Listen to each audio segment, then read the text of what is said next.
다 같이 하나님의 말씀 읽도록 하겠습니다. 느헤미야서 13장 1절에서 9절까지의 말씀입니다. 우리 서로를 향해서 사랑하고 축복합니다. 눈을 번쩍 뜹시다.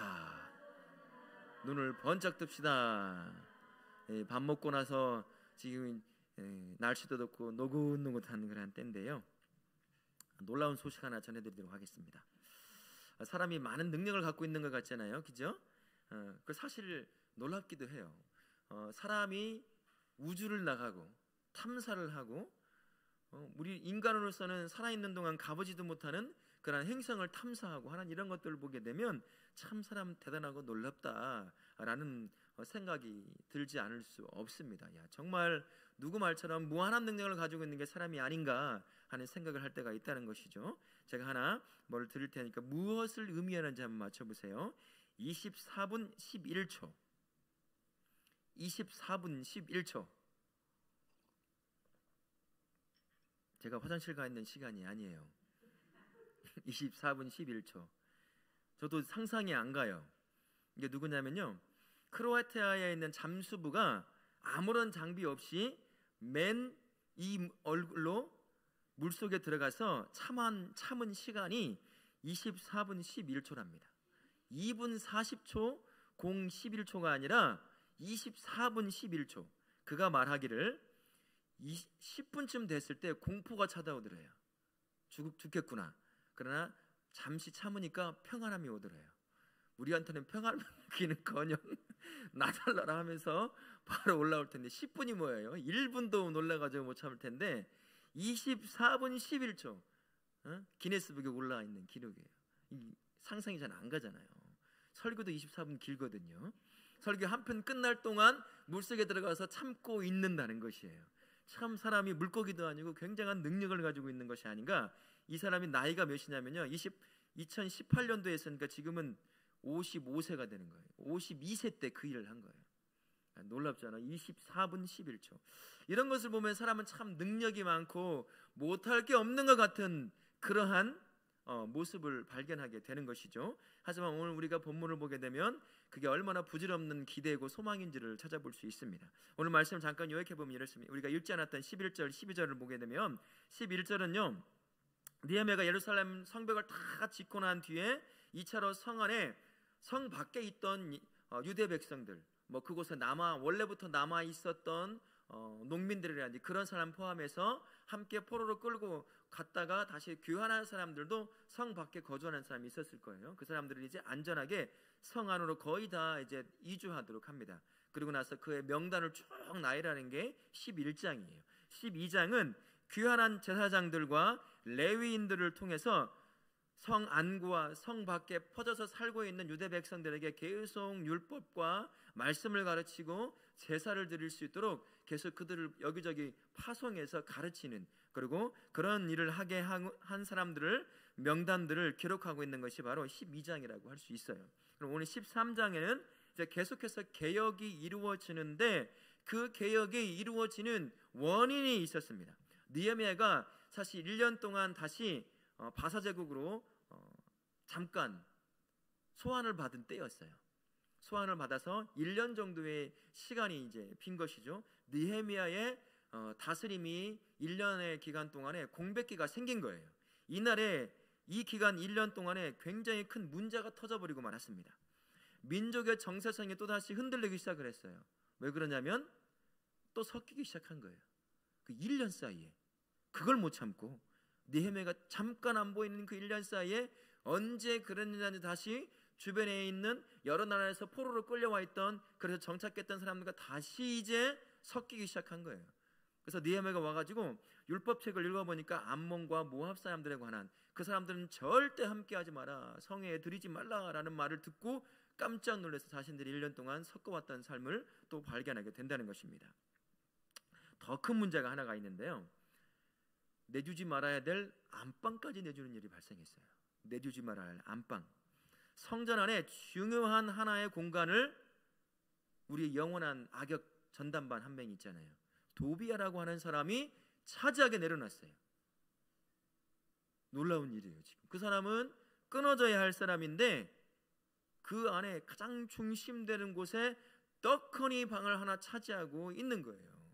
이런 일이 발생하니 얼마나 놀랬겠어요. 그 기간이 얼마냐면 1년 안에 이런 일이 발생하기 시작한 거예요. 1년 안에. 정체성을 희비하게 했을 뿐만 아니라 내주지 말아야 할 정말 중요한 하나의 공간. 도비아라는 사람이 어떤 사람이에요? 계속해서 방해했던 사람이잖아요. 이런저런 방법을 해서 회유하고 협박하고 다양한 방법으로 성벽을 쌓지 못하게 하고 느헤미야를 죽이려고 하는 음모 가운데 함께하고 했던 사람이 도비아예요. 그 사람이 버젓이 살아서 다른 곳도 아니라 성전 안에 중요한 방 하나를 자기 방으로 딱 하니 차지하고 있는 거라는 거예요. 놀랍지 않습니까?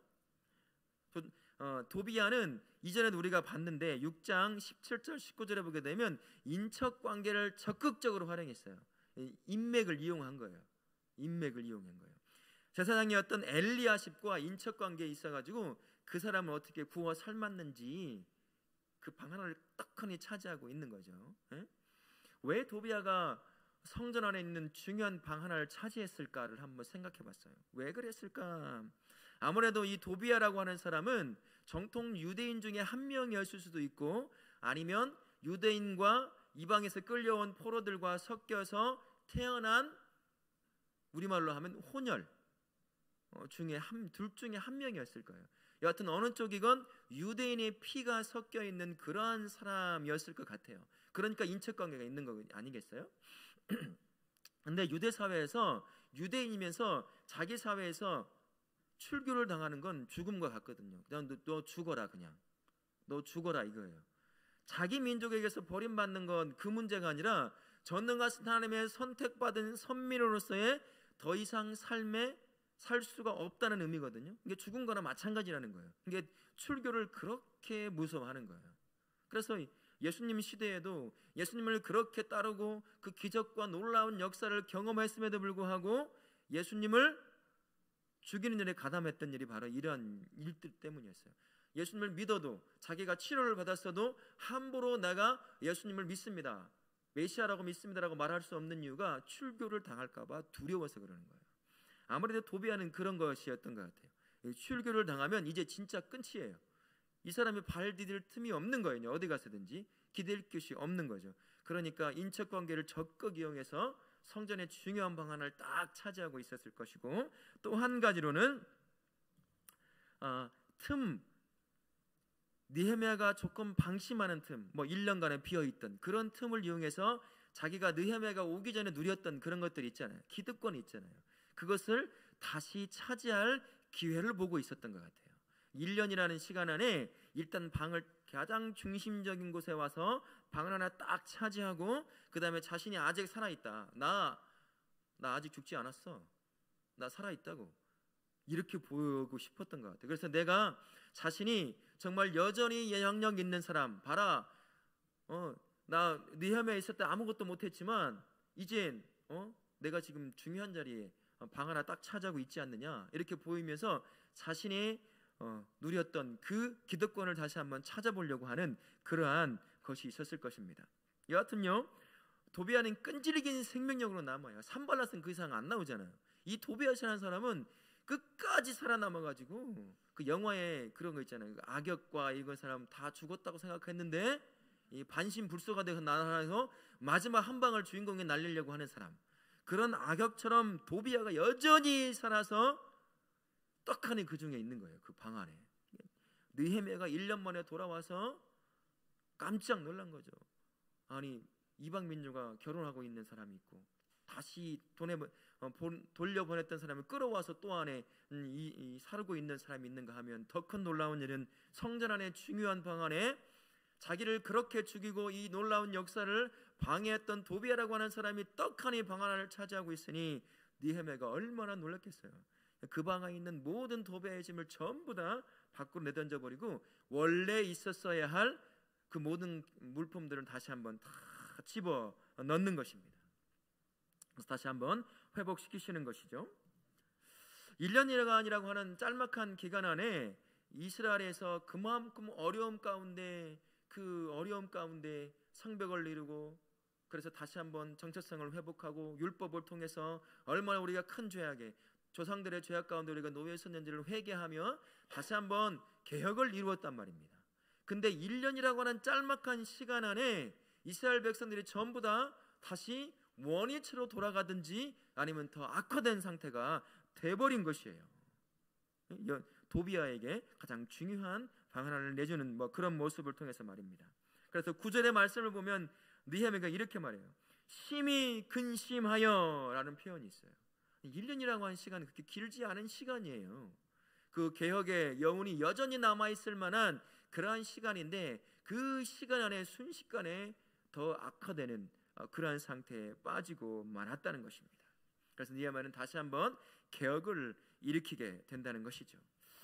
1년의 방문의 기간, 다시 원상 복귀했을 뿐만 아니라 이전의 사람들이 다시 원상 복귀했을 뿐만 아니라 더 악화된 이런 상태를 통해서 하나님께서 우리에게 지금 가르쳐주고자 하시는 그러한 교훈이 있습니다. 회개를 통해서 죄를 단절하고 거룩한 삶을 사는 것이 매우 중요하다는 거예요. 회개는 언제든 할 수 있어요.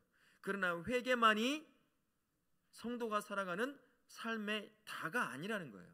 회개했으면, 회개가 어떤 거죠?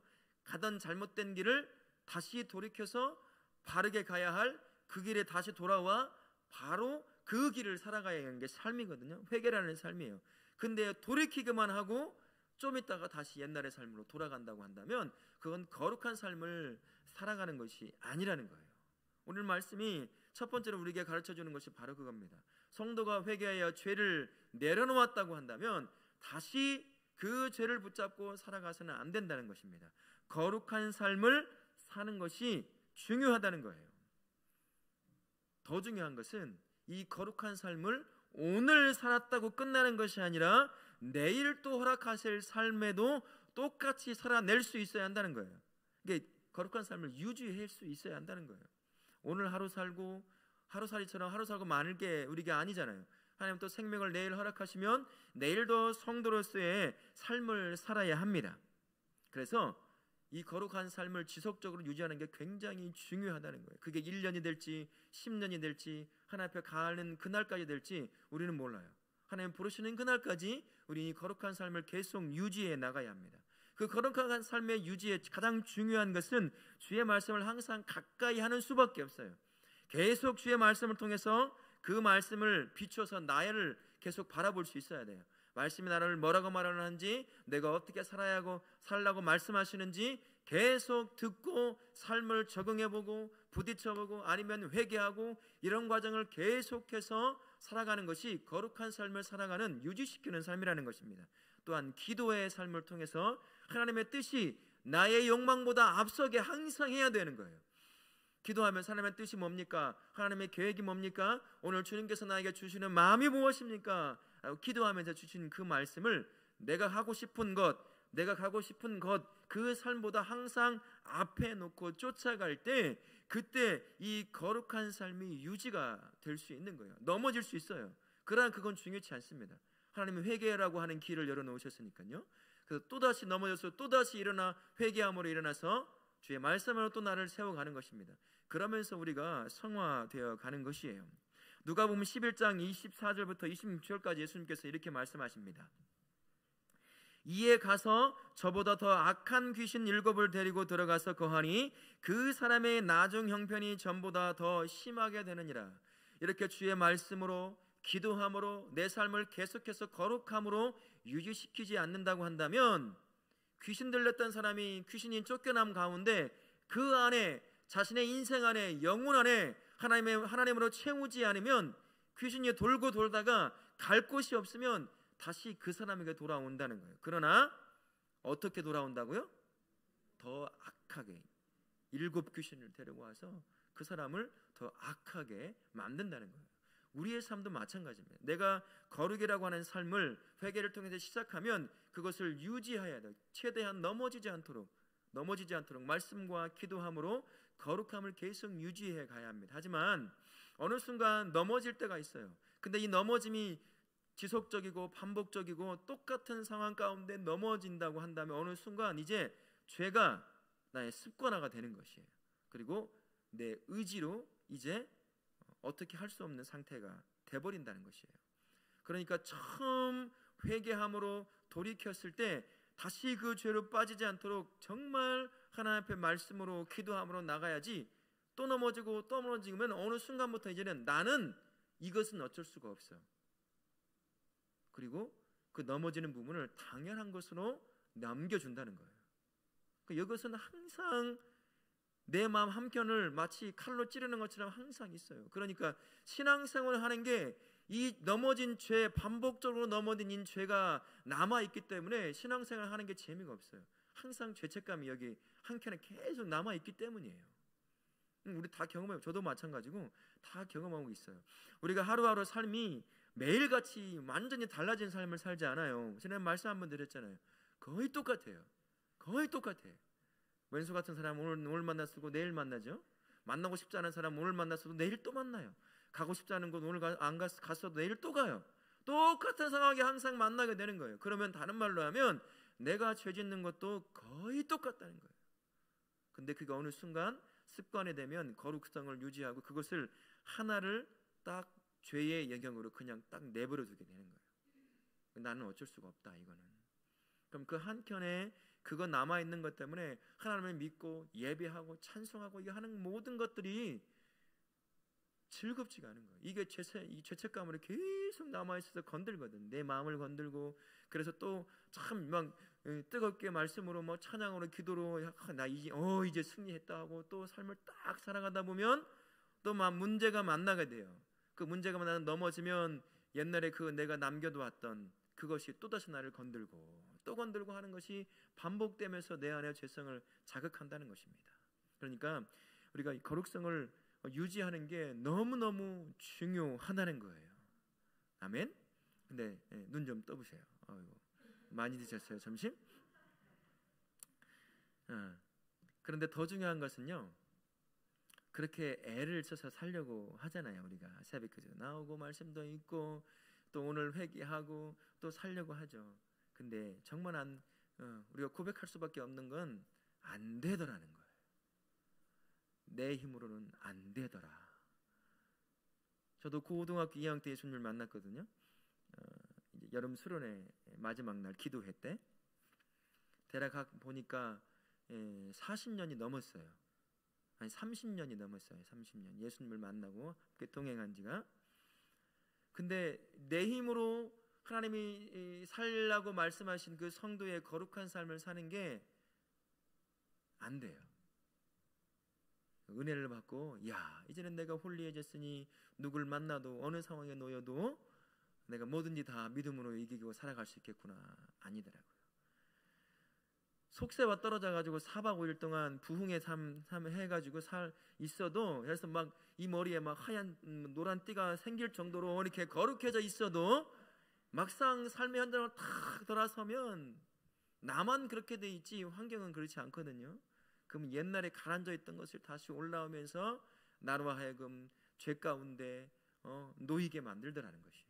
내 힘으로 안 되더라고요. 가슴을 치고. 그러면서 나에게 다가오는 것은 뭐가 있었냐면 죄책감과 함께 무기력감이에요. 나는 또 넘어질 텐데 뭐. 그러니까 신앙생활을 하는 게 재미가 없어져요. 그러면서 이제 그래도 예수 믿는다고 말을 했으니 겉으로는 얼마든지 예수 믿는 것처럼 신앙생활 잘하는 것처럼 할 수 있거든요. 우리는 하나님 빼고는, 나 자신과 하나님 빼고는 누구든 다 속일 수 있어요. 정말 잘 믿는, 예수님 잘 믿는 사람처럼 언제든 할 수 있어요. 옆에 성경책 탁 끼고 늘 걸음도 천천히 하면서 거룩한 것처럼 우리는 다 살 수 있어요. 할렐루야, 예수님의 이름을 사랑해요. 얼마든 다 할 수 있어요. 무슨 말일까요? 종교 생활을 할 수 있다는 거예요.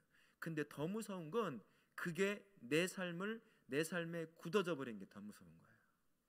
평생을 예수 그리스도를 믿어도 그 은혜가 뭔지, 하나님과 동행한다는 게 뭔지, 그게 나를 어떻게 기쁘게 하고 구원 얻어 살아가고 하는 것이 얼마나 왜 행복한 건지를 한 번도 경험 못하는 거예요. 그렇게 살아왔으니까 당장 종교를 바꾸기는 어려워요. 권사 직분 받고 있는데 갑자기 절에 갈 수는 없잖아요. 그러니까 한켠에는 그렇게 가지고 있으면서 겉은 거룩한 척하며 살아가는 거예요. 얼마나 불쌍하겠어요. 이게 우리예요. 내가 말씀 앞에, 기도 앞에 계속 나가며 하나님께 나를 세우신 그 거룩이라고 하는 삶을 살려고 애를 쓰지만 우리는 안 된다는 것입니다. 이게 우리의 고백이 되어야 돼요. 내가 하려고 하면 할수록 우리는 더 깊은 죄책감에 빠지고 더 깊은 실망감과 좌절감에만 빠질 수밖에 없어요. 이 고백이 저는 제가 신앙생활하면서 가장 중요한 고백 같아요. 내가 말씀 앞에, 기도 앞에 나가는 것도 정말 중요하지만 그게 나를 영원한 거룩성으로 이끌지 못해. 내가 약해서 그래요. 말씀이 능력이 없어서가 아니고 기도 가운데 역사하시는 하나님의 능력이 없어서가 아니라 그것을 듣고 마음에 새긴 내가 능력이 없어서 그렇게 못 살더라는 얘기예요. 그것을 고백하는 것이죠. 고백하면서 하나님, 나는 우리로서는 그렇게 살 수 없습니다. 어제도 넘어졌어요. 어제도 제 가운데 있었어요. 어제도 이 입으로 욕을 했어요. 어제도 이 마음에 품지 말아야 할 죄를 품었어요. 오늘도 그렇게 살고 싶지만, 죄 없이 거룩함으로 살고 싶지만 또 넘어질, 그게 바로 나입니다. 하나님, 내가 능력이 없는 존재입니다 라는 고백이 우리 안에 항상 있어야 돼요. 하나님, 저는 살 수 없네요. 나는 능력이 없어요. 내가 그렇게 살고 싶은 마음은 있지만 마음은 원인으로 돼 육신이 약하더라고 고백하는 사울의 고백처럼, 바울의 고백처럼 내 안에 그렇게 살고 싶은 열망과 욕심은 있지만 막상 삶의 현장으로 들어서면 여전히 나는 연약한 존재로 죄 가운데 넘어질 수밖에 없는 그 사람이 바로 저입니다 라고 하는 삶의 고백이 있어야 한다는 것이에요. 그런 고백에 우리 예수님이 이렇게 말씀하십니다. 마태복음 11장 28절에 이렇게 말씀하십니다. 수고하고 무거운 짐진 자들아 다 내게로 오라, 내가 너희를 쉬게 하리라 라고 말씀하십니다. 그렇게 말씀 앞에 거룩함으로 살아가려고 애를 쓰지만 결국 넘어질 수밖에 없는 자신에게 죄책감과 또한 좌절감과 이런 것을 시달리고 있는 우리를 향해서 수고하고 무거운 짐진 자들아 다 내게로 나오라고 말씀하셔요. 내가 너를 이제 쉬게 하리라 라고 말씀하시는 것입니다. 내 힘으로 안 될 때, 내 능력으로 안 될 때 그분 앞에 다시 나오면 그분이 내 능력이 되어주십니다. 내가 애써서 마음 먹고 결단하고 살아가려고 하지만 그때 넘어질 수 있는 것을 하나님께서 내 안에 능력으로 함께 하시면서 견딜 수 있는 능력을 주시고 피할 수 있는 지혜를 주시는 분이 우리 하나님이십니다. 그분이 없었으면 내가 의지를 가지고 지키려고 해도 또 넘어지겠지만 그분께서 사람과 환경을 바꾸심으로 말미암아 나로 하여금 죄에서 멀어지게 하실 수 있는 능력이 있다는 거예요. 그러니까 너는 능력이 없음을 고백하라. 내가 너의 능력이 되어주겠다. 내가 너의 지혜가 되어주겠다라고 말씀하시는 것입니다. 연약함 가운데 고백하면서 말씀의 묵상의 삶, 기도의 삶으로 나아가는 것, 그거 참 중요합니다만 그보다 더 중요한 것은 그렇게 해도 나는 넘어질 수밖에 없는 연약한 존재라는 것 하나님 앞에 고백하는 것이에요. 그럴 때 하나님께서는 히브리서 4장 15절에서 이렇게 말씀하십니다. 우리에게 있는 대제사장은 우리의 연약함을 동정하지 못하실 리가 아니요 모든 일에 우리와 똑같이 시험을 받으시니로되 죄는 없으시니라. 우리의 연약함을 두고 너 왜 이렇게 연약하니? 믿음이 없니? 왜 죄를 이기지 못하니? 라고 우리를 책망하지 않으신다는 것이에요. 육신의 몸을 입고 이 땅만 살아보셔서 그게 얼마나 하나님께서 원하시는 삶을 쫓아가는데 큰 어려움이 있는 것을 너무나 잘 아시는 분이 예수님이셨기 때문에 그 넘어짐 가운데 죄책감 가운데 있는 그 모습 그대로를 자신 앞에 나오면 동정해 주신다는 거예요. 그래, 내가 너의 연약함을 안다. 그러니까 내가 너의 능력이 되어줄 거야. 그러니까 내가 너의 지혜가 되어줄 거야. 너로서는 안 되지만 내가 너의 능력이 되고 내가 너의 지혜가 되면 너는 성도의 삶, 나의 자녀의 삶을 살 수 있다라고 말씀하시는 것입니다. 로마서 8장 26절 말씀 보면 이렇게 말씀하셔요. 이와 같이 성령도 우리의 연약함을 도우시나니 라고 말씀하십니다. 성령 하나님께서 내 안에 동행하시면서 내가 능력이 없어 안 됩니다라고 고백할 때 주님이 나의 능력 되어 주십시오라고 주님의 도움을 구할 때 성령님이 나의 능력이 되어 주셔요. 그래서 이 안에서 올라오는 죄의 욕구를 이길 수 있게 하신다는 거예요. 기억나게 하시는 거예요. 그것이 하나님을 기쁘시게만 만들지 못한다는 걸 깨닫게 하고 그것이 나로 하여금 죄책감 가운데 빠지게 한다는 것을 알게 하기에 이길 수 있게 힘이 되어 주신다는 거예요. 지혜가 되어 주셔서 죄 가운데 빠지려는 순간들을 분별하게 하시고 피하게 하시고 지혜로운 방법으로 선택하게 하시는 말미암아 죄 가운데 빠지지 않게 하시는 분이 우리 성령 하나님이시라는 것입니다. 그러니 내가 열심을 다해 말씀을 읽고 기도하며 나의 거룩한 삶을 지켜 나가시되 그것만으로는 내가 안 된다는 것, 나는 능력이 없어서 안 된다는 것을 항상 인정하시고 성령 하나님의 도우심으로 그의 능력으로 또한 그의 지혜로 우리가 거룩한 삶을 살아갈 수 있을 줄 믿습니다. 아멘. 우리는 연약한 존재입니다. 아무리 선한 것을 따라 살려고 해도 어느 순간 그것이 반복되다 보면 종교적 삶으로 전락할 때가 있어요. 우리 삶 항상 점검해야 돼요. 진짜 나 새벽기도도 잘 나오지, 예배도 잘하지, 섬김도 잘하지. 이것이 어느 순간 내 삶의 습관이 돼버릴 때가 있거든요. 습관은 좋은 거예요. 그런 습관은. 근데 그게 거기서 멈춰버릴 때가 있어요. 생동감 없는 습관, 아무런 의미를 발견하지 못하는 습관, 내 마음과 내 삶이 담겨지지 않은 종교적 행위, 그거요 무서운 거예요. 그거는 우리는 습관의 사람들이거든요. 마치 문 손잡이를 보면 오른쪽으로 돌리면 문이 열린다는 것을 우리가 의식하고 돌리진 않잖아요. 그죠? 그냥 아무 생각 없이 잡고 돌리는 거예요. 그렇게 돼버릴 수가 있어요. 하나님 앞에 나아가는 삶이 그렇게 돼버릴 수 있다는 거예요. 그러면 그 삶은 즐겁지가 않아요. 행복하지가 않아요. 잘 될 때는 행복하고 즐거운 것 같지만 문제 앞에 섰을 때 그거는 행복함이 아니에요. 즐거움이 될 수 없습니다. 그렇게 우리는 연약해요. 말씀 앞에 기도로 나의 생활을 그렇게 유지해가면 참 좋겠지만 그래도 넘어지는 것이 우리예요.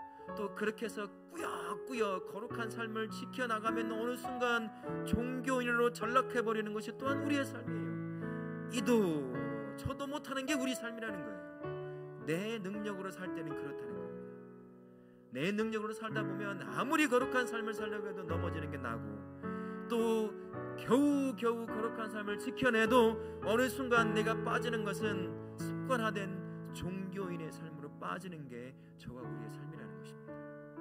그래서 우리는 안 된다는 거예요. 내 능력으로 안 되고 내 힘으로 안 된다는 것입니다.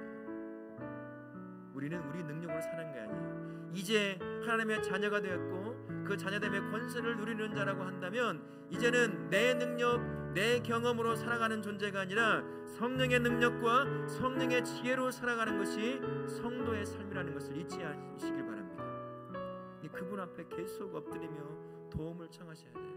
나는 안 됩니다. 오늘 또다시 내가 많은 상황 가운데 놓이게 될 텐데 성령 하나님 나의 능력이 되어 주옵소서.